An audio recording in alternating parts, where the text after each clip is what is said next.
Hello students, welcome back to my channel Shubham lecturer. जितने भी student 2023 board exam देने वाले हैं वो आज के इस वीडियो को शुरू से लेकर लास्ट तक देखेंगे, क्योंकि इस वीडियो में मैं लेकर आया हूं क्लास 12 बायोलॉजी यानी कि जीव विज्ञान का एक वायरल पेपर। देखिए सेम इसी तरह 2023 बोर्ड एग्जाम में 12th बायोलॉजी का पेपर आएगा। अब देखिए आज के इस वीडियो में हम 12th बायोलॉजी के एक ऐसे पेपर को देखेंगे जिससे हर साल कुछ ना कुछ क्वेश्चन आते हैं और इस बार 2023 में भी कुछ क्वेश्चंस आएंगे और ये पूरा पेपर मैं आपको सॉल्यूशन के साथ बताऊंगा, यानी कि जो क्वेश्चन इसके होंगे उसका मैं आंसर भी बताऊंगा। तो ये बहुत ही ज्यादा इंपॉर्टेंट है। तो चलिए वीडियो को लाइक कर दीजिए, चैनल पर नए चैनल को सब्सक्राइब कर दीजिए और इस वीडियो को देखने के बाद आपको पता चल जाएगा कि आखिर 12th बायोलॉजी का जो पेपर है वो कैसा आएगा, 2023 बोर्ड एग्जाम में कैसा आएगा, कौन से क्वेश्चन कितने नंबर के रहेंगे, ये सब मैं आपको बताऊंगा। तो देखिए पेपर में सबसे पहले आपको समय दिया रहेगा 3 घंटे 15 मिनट और पूर्णांक आपका रहेगा 70 का बायोलॉजी का। ठीक है, कुछ निर्देश दिए रहेंगे आपको, इंस्ट्रक्शन। प्रारंभ के 15 मिनट परीक्षार्थियों को प्रश्न पत्र पढ़ने के लिए है और दूसरा सभी प्रश्न करने अनिवार्य है। तीसरा है आवश्यकता अनुसार अपनी पुष्टि नामांकित रेखा चित्रों द्वारा कीजिए, यानी कि आपको कहीं कहीं चित्र भी बनाना होगा क्योंकि ये बायो है। चौथा है सभी प्रश्नों की निर्धारित अंक उनके सम्मुख अंकित हैं, यानी कि जो प्रश्न कितने नंबर का है उसके सामने दिया गया है। ठीक है, देखिए सबसे पहले दिया जाएगा बहुविकल्पीय प्रश्न। ठीक है, इसका आंसर भी मैं बताऊंगा अभी। देखिए सही विकल्प चुनकर अपनी उत्तर पुस्तिका में लिखिए। जैसे देखिए का है, इसमें का है निम्नलिखित में से कौन सा पुष्प नर जनन अंग का प्रतिनिधित्व करता है।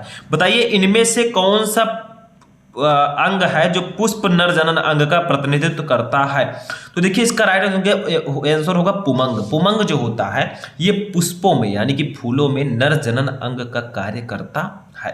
खा देखिए मनुष्य में संतान का लिंग निर्धारण होता है, यानी कि जो मनुष्य होते हैं उनमें संतान का लिंग निर्धारण किसके द्वारा होता है। तो सभी को पता है पिता के लिंग गुणसूत्रों द्वारा, जो फादर का लिंग गुणसूत्र होता है उसी के द्वारा मनुष्य में संतान का लिंग निर्धारण होता है। ठीक है, नोट करते हुए चलिएगा आप लोग। गा देखिए क्या है, जेनेटिक इंजीनियरिंग का उपयोग होता है। बताइए जेनेटिक इंजीनियरिंग जो है इसका उपयोग कहाँ होता है।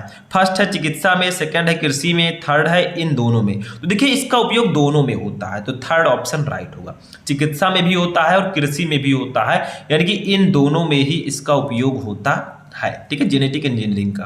घा वाला देखिए लाइकेन जो पारिस्थितिक अनुक्रम को प्रारंभ करने में सक्षम है, वास्तव में यह सहजीवी सहचर्य है। यानी कि जो लाइकेन है ये किसका सहजीवी सहचर्य है, तो ये शैवाल और कवक का सहजीवी सहचर्य है। तो बायोलॉजी में 4 बहुविकल्पीय प्रश्न रहेंगे, एक एक नंबर के, टोटल 4 नंबर ले जाइए और क्वेश्चन का आंसर दीजिए। ठीक है, अब आते हैं अत लघु उत्तरीय प्रश्नों पर। देखिए इसमें भी कितने क्वेश्चन रहेंगे, का, खा, गा, घा, अंगा, सभी रहेंगे, सभी को करना होगा 5 नंबर, यानी कि एक क्वेश्चन के लिए 1 नंबर। ठीक है, देखिए क्या है, क्लाइनेफिल्टर एवं टर्नर सिंड्रोम में गुणसूत्रों की संख्या लिखिए। आपके ये वंशागत एवं विविधता के सिद्धांत चैप्टर से है कि जो क्लाइनेफिल्टर एवं टर्नर सिंड्रोम होता है इसमें गुणसूत्र कितने होते हैं। खा देखिए नर जर्म कोशिकाएं किस विभाजन द्वारा शुक्राणुओं का निर्माण करती हैं। तो जो नर जर्म कोशिकाएं होती हैं वो किस विभाजन के द्वारा शुक्राणुओं का निर्माण करती हैं, तो इसका आंसर होगा अर्धसूत्री विभाजन, या इसी को हम अर्धसूत्रण भी कहते हैं। आप लोग लिख दीजिएगा, यहां पर मैं लिख नहीं सकता, तो अर्धसूत्री विभाजन। ठीक है, लिख लीजिएगा अच्छे से, तो ये आंसर होगा। गा देखिए परागकण मात्र कोशिका में गुणसूत्रों की संख्या क्या होती है। तो देखिए परागकण मात्र कोशिका में गुणसूत्रों की संख्या 2n होती है, यानी कि द्विगुणित, आप लिख सकते हैं द्विगुणित। ठीक है, एक होता है n जो अगुणित होता है, एक होता है 2n द्विगुणित। ठीक है, घा देखिए उस एंजाइम का नाम लिखिए जो डीएनए के अणु के खंडों को तोड़ देता है। ऐसा कौन सा एंजाइम है जो डीएनए के अणु को खंडों में तोड़ देता है, वो है प्रतिबंधन एंडोन्यूक्लियज एंजाइम। प्रतिबंधन एंडोन्यूक्लियज एंजाइम मैं बोल रहा हूं, आप लोग लिख लीजिएगा।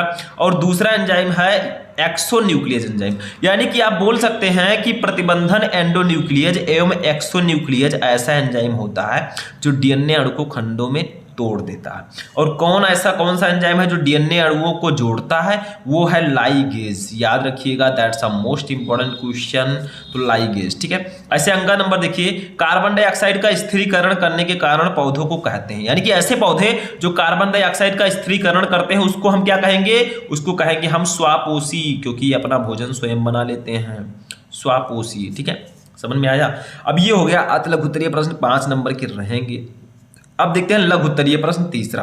तीसरा जो क्वेश्चन होगा लघु उत्तरीय प्रश्न फर्स्ट, ठीक है, क्योंकि लघु उत्तरीय प्रश्न ज्यादा आएंगे। देखिए कहा है पक्षियों में लिंग निर्धारण को स्पष्ट कीजिए, 2 नंबर के क्वेश्चन रहेंगे। कहा है वाटसन तथा क्रिक द्वारा प्रस्तुत डीएनए के डी कुंडलित मॉडल का स्वच्छ नामांकित चित्र बनाइए। गा है प्रतिरक्षा क्या है, व्हाट इज इम्यूनिटी। घा है आर्किड पौधे आम के पेड़ की शाखा पर उग रहा है, आर्किड और आम के पेड़ के बीच पारस्परिक क्रिया को आपस में कैसे स्पष्ट करेंगे। अंगा है जैविक अनुक्रिया के तरीकों का स्वच्छ आरेखीय निरूपण दर्शाइए। तो 5 क्वेश्चन रहेंगे 2-2 नंबर के, तो 5 × 2 5 2 जा 10 नंबर के क्वेश्चन आपको रहेंगे लघुत्तरीय प्रश्न। अभी लघुत्तरीय और है सेकंड 3-3 नंबर वाला लघुत्तरीय। देखिए क्या है लघुत्तरीय प्रश्न सेकंड है ये। देखिए इसमें कहा है लघु बीजाणुधानी तथा गुरु बीजाणुधानी के बीच कोई 3 अंतर स्पष्ट कीजिए, 3 नंबर मिलेगा, कर दीजिए। कहा है हमारे समाज में लड़कियां पैदा होने पर दोष केवल महिलाओं को दिया जाता है, बताएं कि यह क्यों सही नहीं है। ग देखिए एक संकर क्रॉस का प्रयोग करते हुए मेंडल की प्रभाविता की व्याख्या कीजिए। और घ है डीएनए कुंडलिनी की कौन सी विशेषता ने वाटसन व क्रिक को डीएनए प्रतिकृति के सेमी कंजर्वेटिव रूप को कल्पित करने में सहयोग किया, इसकी व्याख्या कीजिए। तो टोटल हमारे पास कितने क्वेश्चन हुए, 4 क्वेश्चन, 12 नंबर इसका भी मिलेगा हमें 3 × 4, ठीक है। अब आते हैं हमारे लघुत्तरीय प्रश्न अभी और भी है 3 नंबर वाले। देखिए कौन सा है मलेरिया परजीवी के जीवन चक्र का स्वच्छ नामांकित चित्र बनाइए, 3 नंबर, ठीक है।